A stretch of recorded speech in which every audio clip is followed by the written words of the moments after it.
थाना कल्चर उसका भी ख़ात्मा नहीं हुआ था। वापडा जो था वो जरदारी साहब के दौर में 800 अरब रुपए का मकरूज़ था। नवाज शरीफ साहब जब गए हैं उनके दौर में 1400 अरब रुपए का मकरूज़ हो गया। PIA वो डिज़ास्टर का शिकार था और स्टील मिल जो है वो उसको ताले लग चुके थे। बैरूनी कर्जे जो थे हमारे वो 30,000 अरब पे पहुँच गए, 13,000 अरब पे। इसके साथ साथ सर जो हमारे जो गर्दिशी कर्जे थे, जो लोकल थे कर्जे, वो 1800 अरब रुपए पर पहुँच गए। और ये सारे जो इसके अलावा मेट्रो प्रोजेक्ट्स जो हैं वो बहुत ही अच्छे प्रोजेक्ट्स थे, लेकिन सालाना जो है 800 अरब रुपए की सब्सिडी, 800 करोड़ रुपए की सब्सिडी उसकी मद में देनी पड़ी। आप अंदाज़ा नहीं कर सकते DC के पास जो पावर है ना, वो तहस नहस कर दे सब कुछ, अगर काम करना चाहते हो। बिल्कुल। अगर यहाँ कादी अहमद जावेद जैसा डिप्टी DC हो और नबील जावेद सादा DC हो, तो मैं समझता हूँ आपको पता चल जाए काम कैसे होता है।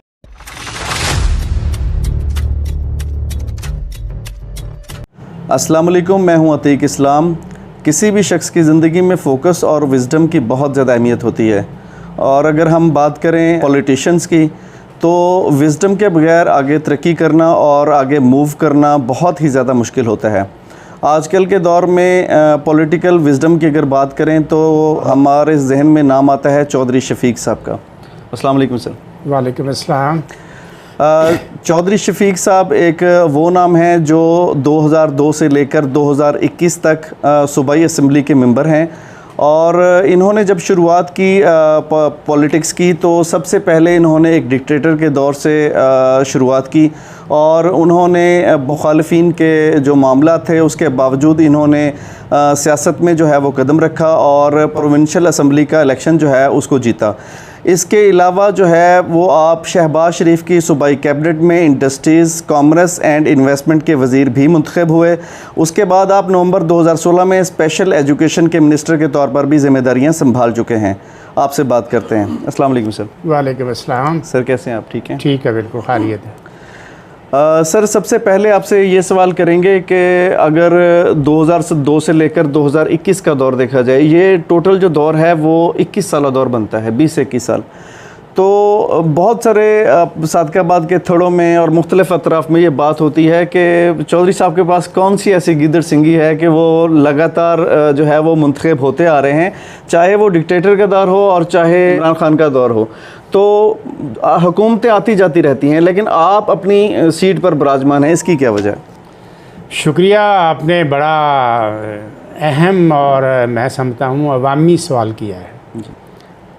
इसकी चंद वजूहात हैं जो मैं आपके सामने रखता हूँ।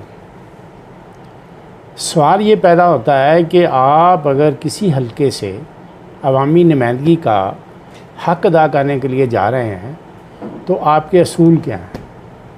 सबसे पहली बात तो ये है कि आप जिस दोस्त, जिस साथी के साथ चल रहे हैं, कि आप उनके साथ मुखलस हैं, या जिस पार्टी के साथ आप चल रहे हैं उस पार्टी के साथ हम मुखलस हैं। लिहाजा मेरा असूल रहा है कि मैंने अगर किसी के साथ दोस्ती की है तो उसको दोस्ती को निभाने की कोशिश किया, उसके साथ धोखा या रवाना नहीं किया। अगर मेरी किसी के साथ इख्तिलाफ़ राय है तो मैंने खुलकर इख्तिलाफ़ राय किया है, उसमें ढकी छुपी वाली बात नहीं है। जिसकी वजह से जितने मेरे दोस्त, अहबाब या साथी थे वो हमेशा ये समझते थे कि जो बात जो सब कर रहे हैं अगर सही है तो सही है, अगर गलत है गलत है। लिहाजा मेरी सबसे बड़ी कोशिश ये थी कि मैं अपनी आवाम के साथ रब्ता किस तरीके से रखूँ। लिहाजा मैंने अपना वक्त जो था 2002 में जब हम इलेक्शन लड़े हैं तो आप देखते हैं डिक्टेटरशिप, परवेज़ मुशर्रफ की डिक्टेटरशिप थी, जहाँ कोई नाम लेने वाला नहीं था। और पाकिस्तान मुस्लिम लीग नून का मैं उस वक्त तहसील का प्रेसिडेंट था। शौकत दाऊद साहब जो थे वे मिनिस्टर रहे थे, सारा कुछ रहे थे, लेकिन ये सब लोग छोड़कर जो है ना काफ लीग में चले गए थे। बल्कि पूरी रहीम यार खां की PMLN की जितनी क़यादत थी वो सारी की सारी काफ लीग में चली गई थी। मैं अकेला एक डिस्ट्रिक्ट में रह गया था जिसने मैंने बेड़ा उठाया कि मैं, क्योंकि मुस्लिम लीग का साथी हूँ, मैंने हमेशा एंटी पीपल्स पार्टी अपने जो सियासत की है, लिहाजा इंशाअल्लाह ताला मैं मैदान को खाली नहीं छोड़ूंगा। और लिहाजा उसी हिसाब से हमने मैदान में आए हैं और दोस्तों ने साथ दिया, और मैं समझता हूँ ऐसे ऐसे दोस्तों ने भी साथ दिया जो ये समझते थे कि चौधरी साहब जो है उन्होंने डिक्टेटरशिप का मुकाबला करने के लिए मैदान में आए हैं और मैं अपने लोगों के हकूक़ का तहफ़्फ़ुज़ करने के लिए आया हूँ। यहाँ मैं डिक्टेटरशिप नहीं चलना चाहूँगा। लिहाजा लोगों की, दोस्तों की मेहरबानी से कि मैंने वो इलेक्शन 2002 का जीता। 2002 के इलेक्शन जीतने के बाद मैं अपोजिशन में था। पूरी डिवीज़न में 2 एमपी थे हम, इकबाल चन्नर साहब थे और मैं थे। हमने 5 साल अपोजिशन गुजारी है, लेकिन कि मैंने अपने दरवाज़े जो है ना वो गेट खुले रखे। मेरे दोस्त अहबाब जो थे मैं सामने बैठा था। मैंने ये तहैया कर लिया था कि मेरे पास काम करने के लिए तो कुछ नहीं है, लेकिन एक चीज़ तो मेरे पास है जिसे हम वक़्त कहते हैं। तो मैं अपने दोस्तों को क्योंकि ना वक़्त दूँ, उनके लिए टाइम बराबर करूँ, उनकी मुश्किलात को हल करने की कोशिश करूँ, उनका साथ दूँ। जहाँ उनका दुख सुख क्या मतलब कि जहाँ हुकूमतें उनके साथ तशद्दुद करती थी, ज़्यादती करती थी, उनका मुकाबला करूँ, उनके साथ शाना बिशाना चलूँ। लिहाजा ये एक मैं समझता हूँ कि मेरा एक अपना विजन सोच थी और मैं हमेशा लोगों के साथ, अपने दोस्तों के साथ राब्ते में रहता था, उनके पास जाता था, गमी खुशी में जाता था।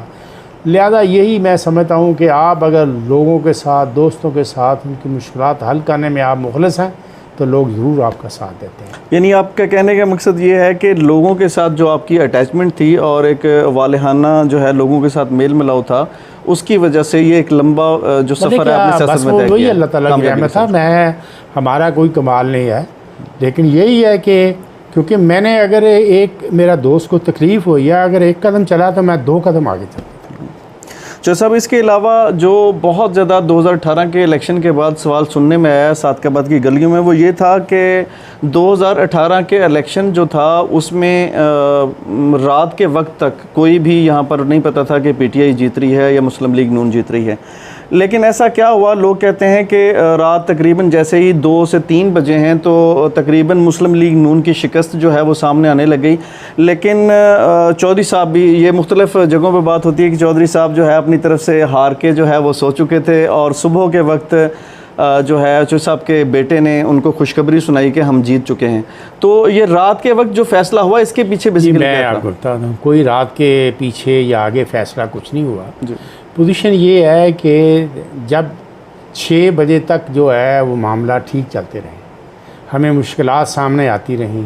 हमारे जहाँ जहाँ हमारे पोलिंग थे वहाँ हमें इन्होंने स्लो तरीक़ेकार इस्तेमाल किया।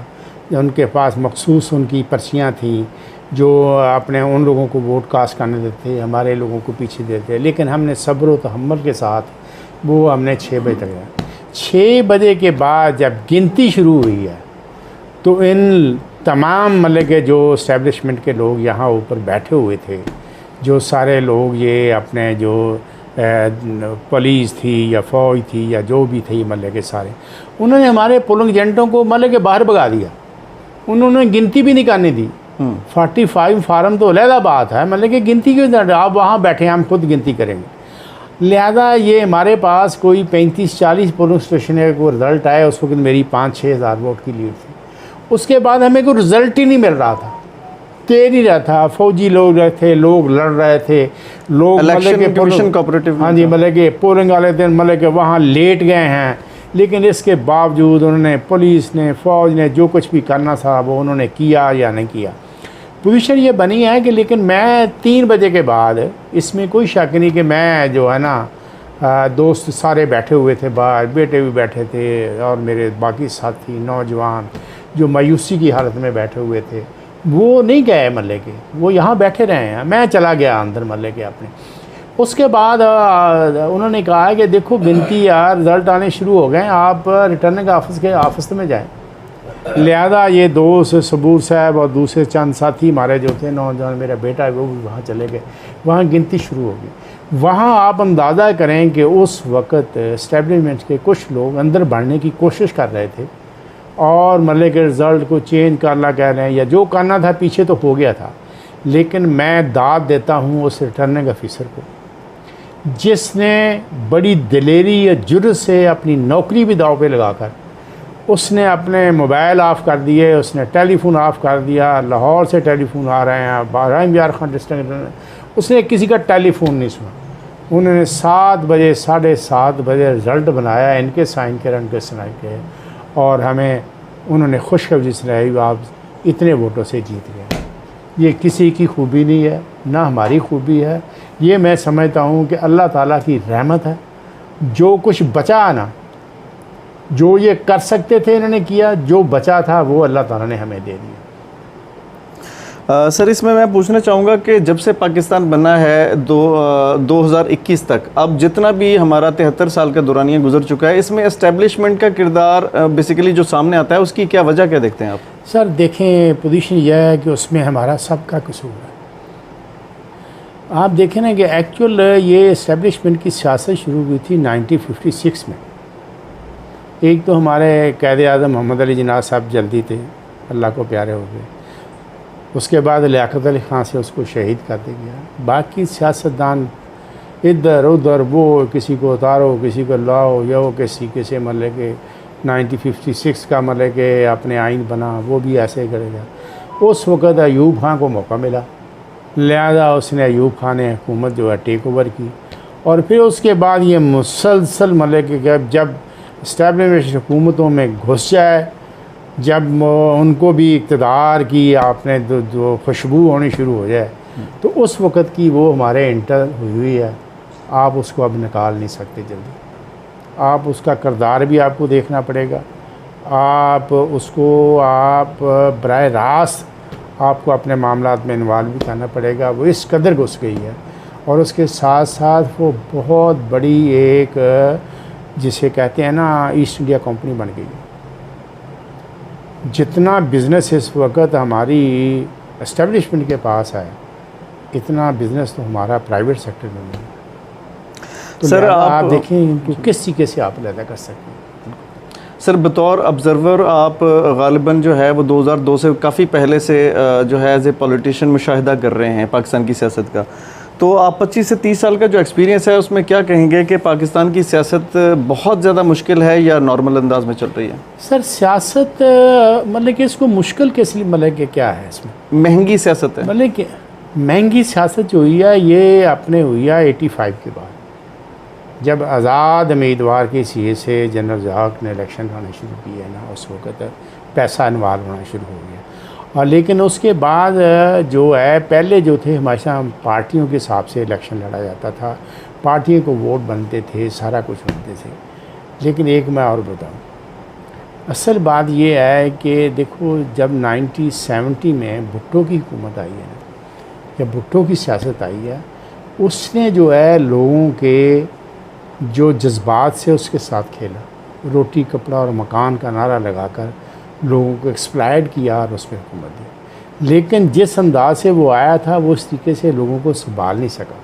उसके बाद उसके इर्द गिर्द तमाम जागीरदार और बड़े बड़े सरमायादार इकट्ठे हो गए, और जिसकी वजह से 1970 में तहरीक चली, और बहुत बड़ा मतलब कि हम भी तहरीक का हिस्सा रहे हैं, मतलब कि आपने जो है। लिहाजा उस हिसाब से फिर उसके बाद मार्शल लॉ लग गया। जब मार्शल लॉ लग गया तो समझे जमहूरियत ख़त्म हो गई। तो लिहाजा 88 तक यही चक्कर चलता रहा।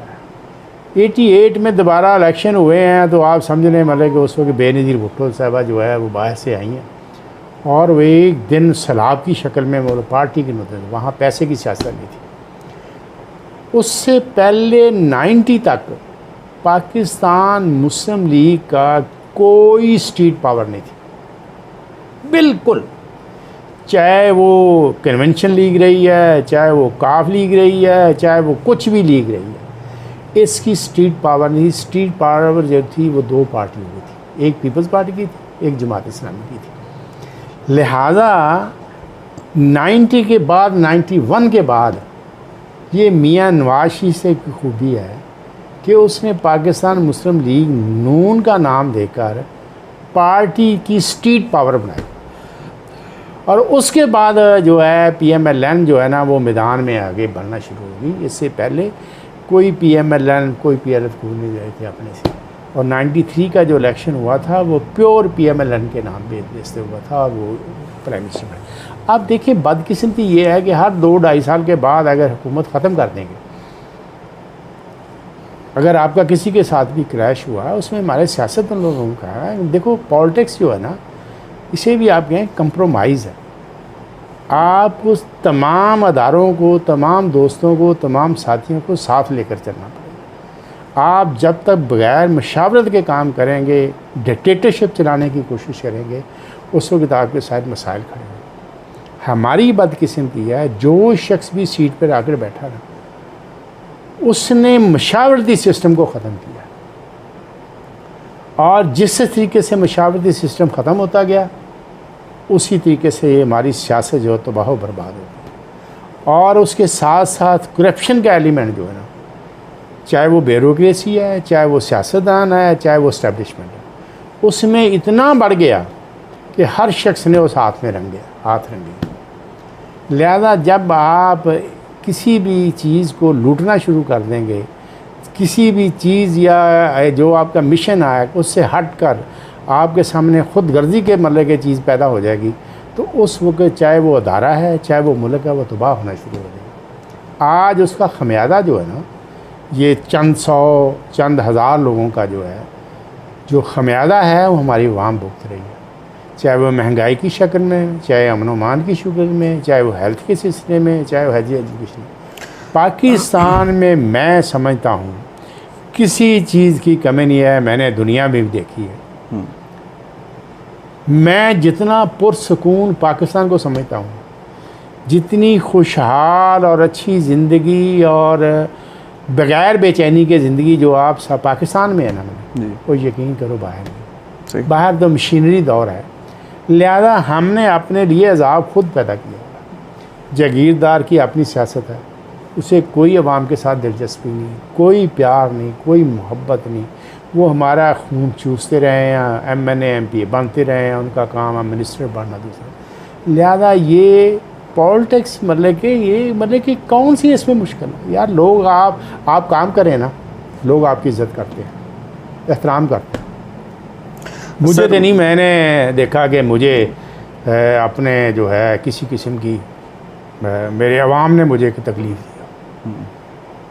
मैं अगर उनसे रबते रहा हूँ, मेरा काम है उनकी मुश्किलात का हल करना। अगर मैं मिनिस्टर रहा हूँ या MP रहा हूँ, तो मैंने अपने इलाके के मसाइल हल करने की कोशिश की है, और फिर मैंने हमेशा अपने तमाम दोस्तों को साथ लेकर चला। मैंने कहते हैं ना कि कल्ले अना खाओ वांडे के खाओ जी। तो लिहाजा अगर आप सब दोस्तों के साथ खलूस से प्यार से चलेंगे, अगर आप एक कदम चलेंगे वो 10 कदम चलेंगे। सर, हम डोमेस्टिक पॉलिटिक्स की तरफ आएंगे, जो नेशनल सियासत है हमारी। हाफिज़ हुसैन अहमद साहब का कहना है कि नवाज शरीफ इस दफ़ा भी कोई डील करके गए हैं, और उन्होंने बयान दिया कि $10 मिलियन जो है वो उन्होंने पे करके वो इस मुल्क से बाहर गए हैं। क्या कहेंगे आप? सर, मैं समझता हूँ कि ऐसी ख़बर हमने कोशिश की है किसी जगह से, ये सरासर झूठ और गलत है। और हाफिज़ हुसैन अहमद की मैं पॉलिटिक्स के मैंने को ज़ाती तौर पर कुछ चीज़ें आता हूँ, हमारे बुज़ुर्ग हैं, मैं उनके बारे में कुछ कहना नहीं चाहता। तो लिहाजा ये आप अल्लाम तराशी कह लें या किस तरीके से, बाज़ का ये लोग अपने मतलब कि वो बीमार हुए हैं, सब कुछ हुए हैं। लिहाजा पता नहीं उसमें कौन कौन से लोग शामिल हुए हैं। जैसे उन्होंने कहा कि इनको बाहर निकालो, अपनी जान छुड़ाओ। अब इसके पीछे क्या है, क्या गेम है, या एक शख्स जो है ना उसने भी टेक्निकल वारदात की है कि यहाँ जेल में धक्के खाने के बजाय आराम से बाहर से बैठो। ज़ालिमों से कहते हैं ना, मैं लफ्ज़ वो अपने आखिरी रिकॉर्ड ही मतलब कि नहीं चल रहा है। आप देखें कि दुश्मन और डाकू से बचकर भागना जो है ना, ये भी आपकी दिलेरी का काम है, आपकी हिकमत का नाम है। सही। अगर आप उस दिलेरी में कहें कि मैंने जनाब अब एक बड़ा मतलब कि बौला कुत्ता खड़ा है जी, उसको पता है इसने काटने, आप उसके गले डालते हैं। सही। तो लिहाजा आपकी हिम्मत है कि आपने किस तरीके से आंखों में मिट्टी डालकर आपने भागकर जाना, बचाना कैसे अपने आप को। तो सर, इसमें मुझे बताइएगा कि मुस्लिम लीग नून के दौर में 2018 में आपको पंजाब हुकूमत मिली और 2013 में वफाक मिला, सॉरी। इसमें सर क्या कहते हैं कि 2008 से लेकर 18 तक का जो सफ़र था, इसमें अच्छे काम कौन से हुए मुस्लिम लीग नून के दौर में? सर, मैं समझता हूँ कि मियाँ शहबाज शरीफ साहब जो थे ना, इन्होंने सबसे ज़्यादा तवज्जो एजुकेशन और हेल्थ की तरफ दी है, और उसके साथ उन्होंने सड़कों का जाल बिछाने की कोशिश की है। मियाँ नवाज शरीफ की जो पॉलिटिक्स थी वो थी कि वो मुझे कहता था कि मुल्क में आप अगर मेट्रो अपने मोटरवे और दूसरा सारी चीज़ें जो दी। और थर्ड बात जो मैं सबसे आपको बताता हूँ जो इस मुल्क के लिए है, जो उन्होंने एनर्जी के पावर प्लांट लगाए हैं, जितनी इस सिलसिले में मेहनत की है, मैं ख़ुद भी उसमें शामिल रहा हूँ, आप उसका तसव्वुर नहीं कर सकते जिसका आज हम फल खा रहे हैं। और आखिरी ये जैसे 2018 के मतलब के जो 13 और 18 के दरमियान हमारा था, इसमें हमारा हेल्थ सिस्टम जो है इतना बड़ा इम्प्रूव हो गया था, किसी डॉक्टर की किसी अस्पताल में ज़रूरत नहीं थी, वो किसी मरीज़ को पर्ची लिख कर दे दे और मल्टीनेशनल कंपनी की दवाई मिलेगी और हर किस्म का इलाज, हर किस्म का इस्तेमाल मिलेगा। लिहाजा ये वो सारी चीज़ें हैं जो हमारे सामने हम देख रहे हैं। अब जिस तरीके से हम देख रहे हैं कि मतलब कि हेल्थ सिस्टम भी तबाह हो गया है, एजुकेशन भी सिस्टम तबाह हो गया है, हर एजुकेशन भी तबाह हो गई है। अभी तो पंजाब का वाली वारिस भी नज़र नहीं आ रहा, आप सही कह रहे हैं। सारा सादकाबाद आप देख लें, सादकाबाद तबाह बर्बाद हो गया है, मतलब कि इस वक्त खंडरात बन गया है। सर इसमें जैसा कि 2008 से 18 तक पूरे पाकिस्तान जानता है कि बिजली के मंसूबे भी लगे और बहुत अच्छे काम हुए, लेकिन इसके साथ साथ देखें कि थाना कल्चर जो था उसका ख़ात्मा नहीं हुआ, क्योंकि आप आवाम के रिप्रेजेंटेटिव हैं। मैं चाहता हूं कि आप कुछ तल्ख सवाल हैं उनके भी जवाब साथ साथ दें, ताकि आवाम जो है सादकाबाद की और खुसूसन पूरे पाकिस्तान की आपके मौक़िफ़ को समझ सके। तो सर, थाना कल्चर उसका भी ख़ात्मा नहीं हुआ था। वापडा जो था वो जरदारी साहब के दौर में 800 अरब रुपए का मकरूज़ था। नवाज शरीफ साहब जब गए हैं उनके दौर में 1400 अरब रुपए का मकरूज़ हो गया। PIA वो डिज़ास्टर का शिकार था और स्टील मिल जो है वो उसको ताले लग चुके थे। बैरूनी कर्जे जो थे हमारे वो 30,000 अरब पे पहुँच गए, 13,000 अरब पे। इसके साथ साथ सर जो हमारे जो गर्दिशी कर्जे थे, जो लोकल थे कर्जे, वो 1800 अरब रुपए पर पहुँच गए।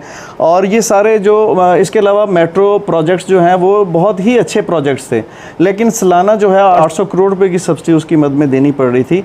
तो ये सारे प्रोजेक्ट्स, ये सारे जो मामला थे, इसके बारे में सर क्या कहेंगे? सर, पोजीशन है कि आपकी जो आपका मुल्क है ना, कि देखें कि आप देखना हमारा है कि हमारा रेवेन्यू कलेक्ट कितना होता है, हमारा अखराजात कितने हैं, हमारा रेवेन्यू कितना कलेक्ट होता है, हम कितना टैक्स देते हैं, कितना नहीं देते। ये तो एक बड़ी वादे बात है कि जब तक आप इंटरनेशनल लेवल पे आप ममालिक से कर्ज़े नहीं लेंगे, आपका मुल्क नहीं चलता। आपकी डिफेंस के ख़र्चे आप देखें, सिंपल सी मैं आपको बताता हूँ, अगर 400 रुपए का आपका बजट है ना, इस वक्त जो है 1100 अरब रुपया जो है वो है डिफेंस का, 4000 में से 3000 उसमें से है पेंशन मुल्क को। बहुत बड़ा लोड है। अब देखें ना, 14-15 हज़ार अरब रुपया जो है ना आपका जो मतलब कि वो तो ले गया मतलब कि डिफेंस। बाकी आपके पास खर्चे बचे हैं, आपने तनख्वाहें देनी है, पेंशन देनी है, सारा कुछ देना है, सारा। लिहाजा यहाँ तक ये है ना कि ये आपने इतने बड़े कर्ज़े हो गए या किसी देखो 2013 में जो था ना, उस वक्त फेडरल में पीपल्स पार्टी की हुकूमत थी। 2008 से जी बिल्कुल ऐसे था कि फेडरल पीपल्स।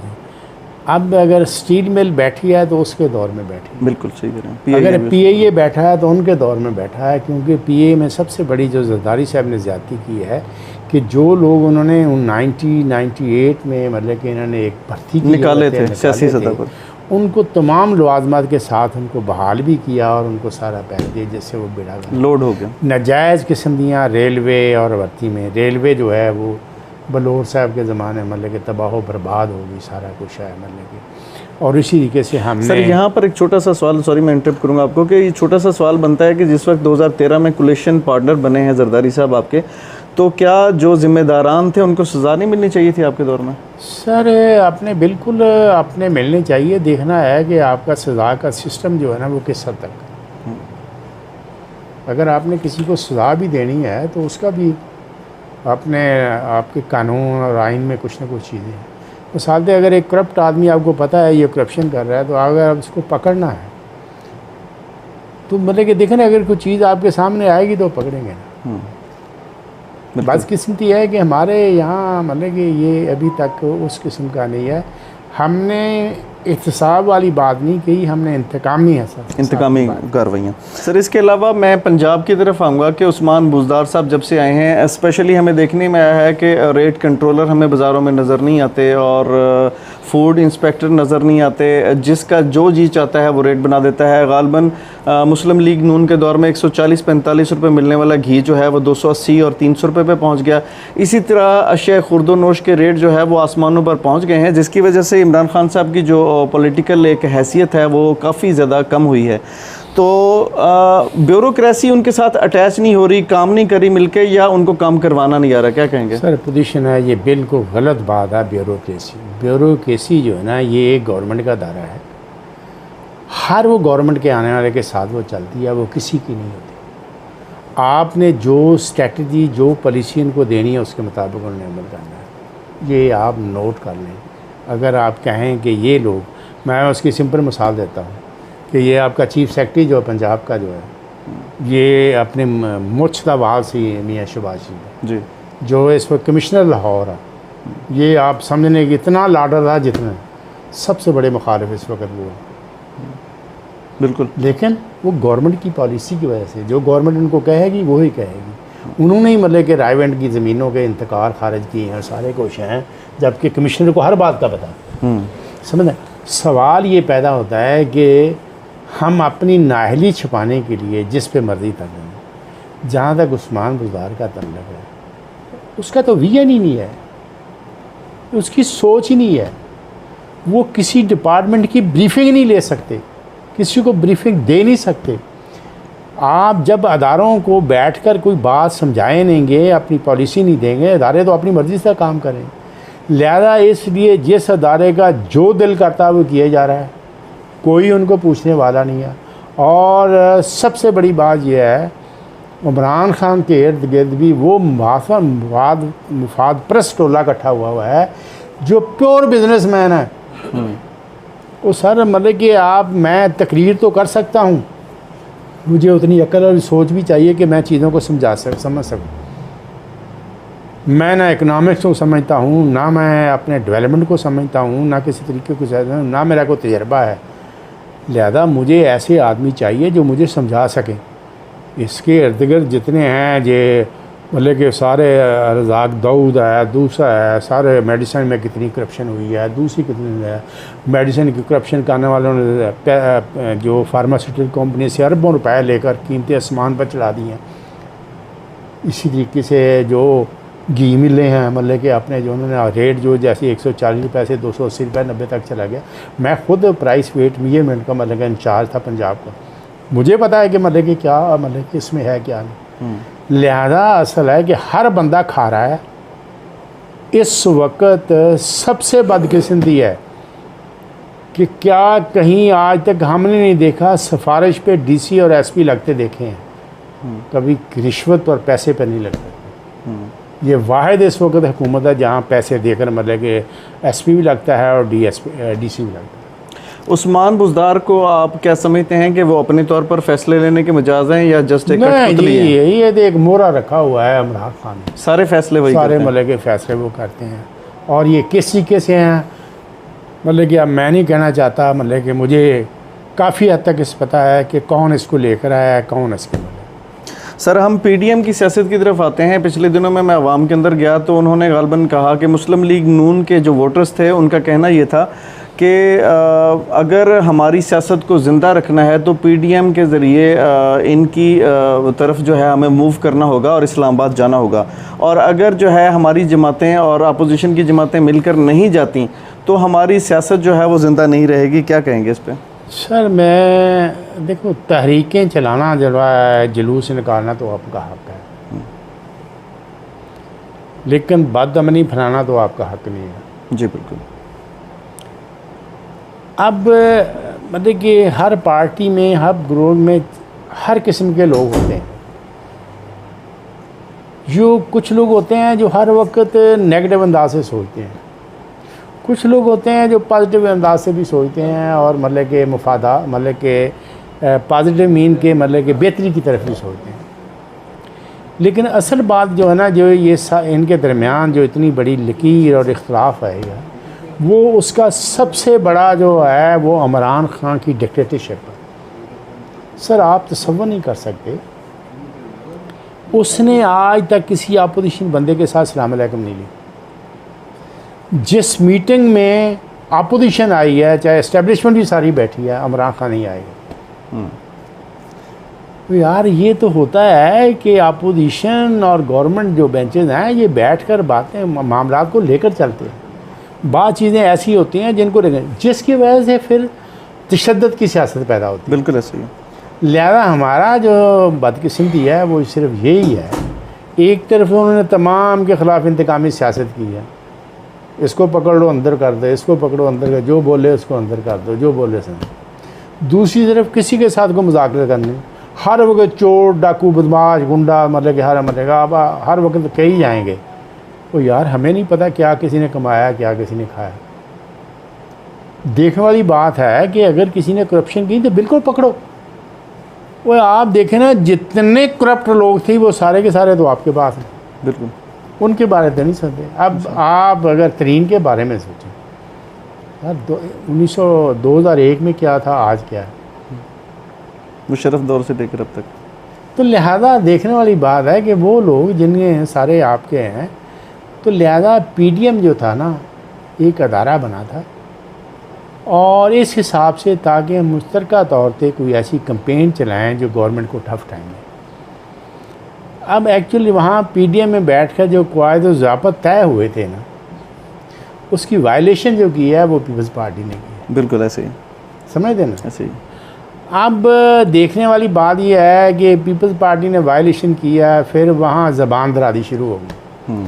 जो इन्होंने लफ्ज़ शो का आज नोटिस दिया है ना, मैं वो गलत समझता था। सही। आप उनसे कहते हैं ना, आप कहते हैं कि आप उससे उसकी वजाहत तो मांग सकते थे। शो का लफ्ज़ जो है ना, मतलब वो ज़रा मतलब के तफ्तीश हो जाती है, मतलब के हो सकता है सर इसमें। जिसकी वजह से जब उन्होंने फिर ये स्टेटमेंटें शुरू हो गई ना, फिर उधर से भी लफाजी, उधर से लफाजी, इधर से भी ऐसे लोग होते हैं, उधर से भी लोग होते हैं, उससे दूरियां बढ़ गई हैं। समझ रहे? सही। लिहाजा बात ये है ना कि अगर इसमें कोई शक नहीं कि अपोजिशन को इकट्ठा चलना चाहिए था।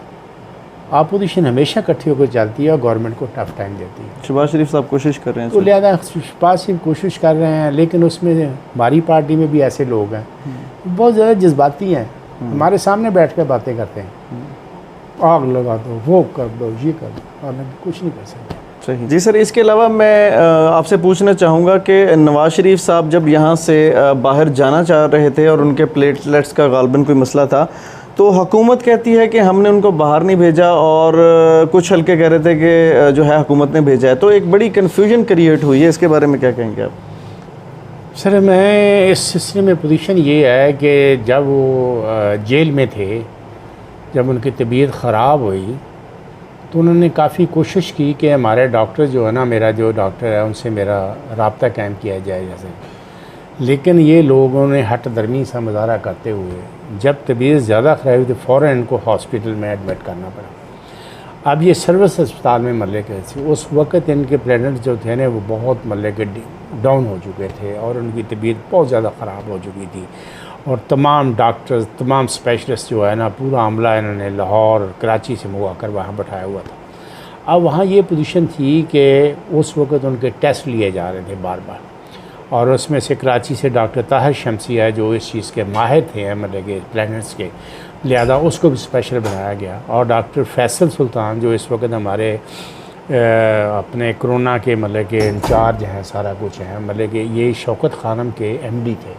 और ये स्पेशलिस्ट हैं मतलब के चीज़ के, लिहाजा इनकी और शौकत खानम की लेबॉर्ट्री और वो ये सारा जो यहाँ इसका ये हुआ है कि तमाम टेस्ट जो लिए गए हैं उस वक्त गवर्नमेंट पंजाब ने लिए और गवर्नमेंट पंजाब जो है मिनिस्टर जो हमारी थी उसकी सुपरविजन ले। जब तमाम मेडिकल रिपोर्टें सामने आ गई कि वाकई तबीयत इस हद तक ख़राब है जिनका पाकिस्तान में इलाज नामुमकिन है, लिहाजा उस हिसाब से फिर गवर्नमेंट पंजाब ने ये फ़ैसला किया कि किस तरीके से जो है ना इनको बाहर भेजेंगे। लिहाजा फिर उन्होंने कोर्ट का भी आसरा लिया, कोर्ट में गए, कोर्ट ने मतलब कि इजाज़त दी और सारा कुछ ये करने के बाद लिहाजा मियाँ नवाज शरीफ साहब है वो ना भाग कर गए हैं, ना वो मुल्क छोड़ कर गए हैं।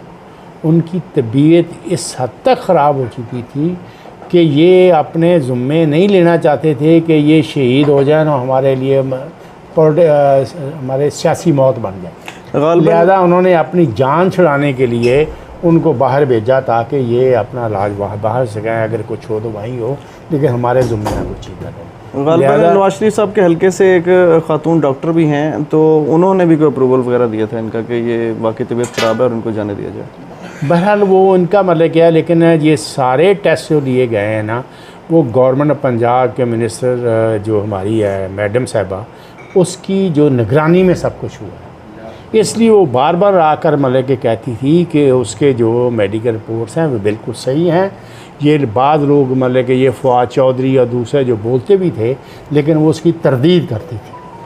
तो लिहाजा क्योंकि वो मुतमिन थी कि अब बाहर जाकर तबीयत ठीक हो जाना या किसी से या माहौल चेंज हो जाना, इंसान जेल में और है, अस्पताल में और है, आप घर के माहौल में जाते हैं, बाज़ का एनवायरनमेंट जो है चेंज होती रहती है, मतलब कि अपने जो है उससे भी बेहतरी रहती है।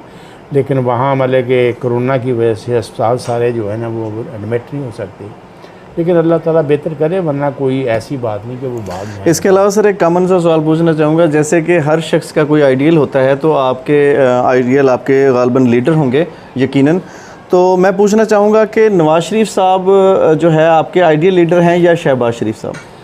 सर देखें, ये क्वेश्चन जो है ना मैं समझता हूँ जो हमारे पार्टी के जो पार्टी जो है ना वो मैं समझता हूँ कि मियाँ नवाज शरीफ जो है ना मतलब कि पब्लिक के जो मतलब कि ग्रो मतलब कि है जो वोट बैंक जो है ना वो सब तो ज़्यादा मतलब कि उनका सही। मियाँ नवाज शरीफ एक बहुत बड़े साथी और बहुत बड़े एडमिनिस्ट्रेटर हैं और बहुत बड़े ऑर्गेनाइज़र हैं, जो अपने देखो ना हमेशा होता है ये टीम होती है जो मिलकर काम करती है। बिल्कुल। तो माशाल्लाह अल्लाह ताला ने उनको मतलब कि भाई शहबाज शरीफ दिया हुआ है, बेटा हमजा शहबाज दिया है, बेटी मरियम नवाज दी है, जो सारे मिलकर पार्टी को चलाने की कोशिश कर रहे हैं। लिहाजा पाकिस्तान मुस्लिम लीग जो है ये एक सब दोस्तों से मिलकर चल रही है, और हम क्योंकि वर्कर लोग हैं हमारा काम है सबकी इज़्ज़त करना, सबका एहतराम करना। ये आप कहते हैं कि नवाज शरीफ साहब के अलग क्वालिटीज़ हैं और शहबाज शरीफ साहब की एक अलग क्वालिटीज़ हैं, मतलब कि दोनों लाज़िम मुल्ज़िम चीज़ें हैं। सर इसके अलावा मैं लोकल सियासत की तरफ आऊँगा कि यहाँ पर कोई मंठार रोड के आजकल बहुत चर्चे हैं, तो गालिबन आपके दौर में 2016 में उसकी मंजूरी भी हुई थी, कोई बजट वगैरह भी इशू हुए थे, तो आजकल जो है ये मामला पुराना है या अब नया है? सर ये इसके फ़ेज़ 2 2017 की ADP में आए थे, फ़ेज़ 1 और फ़ेज़ 2। फ़ेज़ 1 के पैसे जो जारी हो गए थे, फ़ेज़ 2 के पैसे रहते थे जो इन्होंने जारी होने नहीं दिए थे। PTI ने रोक लिया था उसको, मतलब कि रोका होता है on going scheme. Labour phase 2 के जो ऑन गोइंग स्कीम थी ना, मतलब कि वो पैसे रिलीज़ हुए हैं इनमें। और मैं एक और बात बता दूँ, ये जो इफ्तिताह करने वाले फिर रहे हैं ना, हकीकत है इनको ये भी नहीं पता था ये पैसे आए हैं। अच्छा, मुझे पता था। अच्छा। और मैंने इनको बताया है कि आपने ये पैसे मंठार के जो है ना हो गए हैं और फ़लाँ तारीख को टेंडर लग जाएगा। यानी आपके दौर में फ़ेज़ 2 के जो पैसे रुके हुए थे वो दोबारा इशू हुए हैं? अब मेरे मिसाल के तौर पे बस ऑन गोइंग स्कीमें सी एक स्कीम मेरी रह गई है, बाकी सारी के सारी के पैसे बाद में आए हैं। मैं अपने कोशिश करके मतलब कि जाता हूँ, शहर में मैंने सड़कें टफ टायर भी लगाई हैं, गाँव में मतलब कि सोलंग इतनी लगवाई है कि सोच नहीं सकते, इनको समझ नहीं आ रही। सिर्फ वाटर फिल्ट्रेशन प्लांट जो आपके दौर में लगे थे वो फंक्शनल नहीं रहे, लोगों को पानी उस तरह से मिल नहीं रहा, उसके लिए ये 5 साल का कॉन्ट्रैक्ट था, उसको आगे इन्होंने चलाना था जी। तो लिहाजा इस वजह से वो बंद है, मतलब कि ये ना ये बल्दियाती इदारों को देते हैं ना मतलब कि ये खुद काम करते हैं। सर इसके अलावा ये चीज़ें ऐसी नॉर्मल टाइप हैं, मतलब कि ये अवाम की फलाह से रिलेटेड के लिए मतलब कि ये कुछ भी नहीं है, लोकल एडमिनिस्ट्रेशन का काम है। आप अंदाज़ा नहीं कर सकते DC के पास जो पावर है ना वो तहस नहस कर दे सब कुछ, अगर काम करना चाहता है। बिल्कुल। अगर यहाँ कादी अहमद जावेद जैसा डिप्टी DCO और नबील जावेद सादा DC हो तो मैं समझता हूँ आपको पता चल जाए काम कैसे होता है। सर ये काम ही नहीं करते। निचली सतह पर इमरान खान इस चीज़ के हामी थे। जब इलेक्शन से पहले हम उनकी तकरीरें सुनते थे, वो कहते थे कि हम इख्तियारात को निचली सतह तक लेकर जाएंगे। अब जब निचली सतह तक लेकर आना है तो बल्दियाती इलेक्शन इतने अरसे से रोके हुए हैं। बल्दियाती इलेक्शन एक वाहिद वजह है कि आपका जो इख्तियारात हैं वो निचली सतह तक जाएँ, वहाँ फंड जाए, वहाँ काम हो, लोगों के मसाइल हल हों। तो वो तो काम हो नहीं रहा सर। कुछ भी नहीं कर सकते। जो सिस्टम लेकर आ रहे हैं ना, खुद हमारे जो यहाँ लोकल गवर्नमेंट के जो सेक्रेटरी साहबान हैं, जो मिनिस्टर हैं, उनको नहीं पता ये क्या है। वो खुद कहते हैं कि ऊपर से एक NGOs का बनाया हमारे पास आ गया तो हमने लागू कर दिया। इससे बढ़कर इलेक्शन क्यों नहीं करवा रहे आपके ख्याल में, क्या है? इलेक्शन मकबूलियत नहीं रही है क्या? आप देखें ना कि हर इंसान देखता है कि मैं अगर फील्ड में जाऊँ मुझे क्या, मतलब कि अगर मैंने यहाँ गेंद फेंकनी है तो वो किस हद तक जाएगी। बिल्कुल। तो अपनी कारकर्दगी बेस पे इलेक्शन लड़ना होता है ना। सर इसके अलावा मैं ये पूछना चाहूँगा कि सपोज़ एक नॉर्मल सा सवाल अब मैं आपसे करता हूँ कि आप एक एरोप्लेन में जा रहे हैं और आपके राइट लेफ़्ट में एक तरफ जहांगीर तरीन साहब बैठे हैं, एक तरफ इमरान खान साहब बैठे हैं और एक एक सीट खाली है, तो आप किसके साथ बैठना पसंद करेंगे? मजबूरी भी है, जाना है आपने। मेरा खड़ा होकर चले जाए तो बंदा चंगा। ठीक हो गया सर। इसके अलावा जो है ये सियासत तो आपकी ज़िंदगी में रही ही रही है, लेकिन लोग एंटरटेनमेंट को भी पसंद करते हैं। तो इस हवाले से मैं आपसे ये पूछना चाहूँगा कि पुराने दौर में एक एक्टर्स होते थे जिनकी हम बचपन में, मैं भी फिल्में देखता था, ग़ालिबन आपने भी एंटरटेनमेंट के हवाले से ये चीज़ें देखी होंगी, तो पसंदीदा एक्टर आपका कौन रहा है? एक्चुअल बात यह है कि ये 25-30 साल पहले की चीज़ें हैं जी, जो हमने मतलब कि ये सारी की सारी, मैं एक्चुअल है कि जो एक्टर था ना मोहम्मद अली जी, मैं उसको मतलब कि अपने वो मतलब ग्रेट उसकी एक्टर थे, मैं- ग्रेट एक्टर थे। और उसके बाद मतलब कि मुख्तलिफ़ किस्म के थे अपने, अब ना ही मुझे भूल गए हैं, मतलब कि हकीकत तो ये है। ठीक है।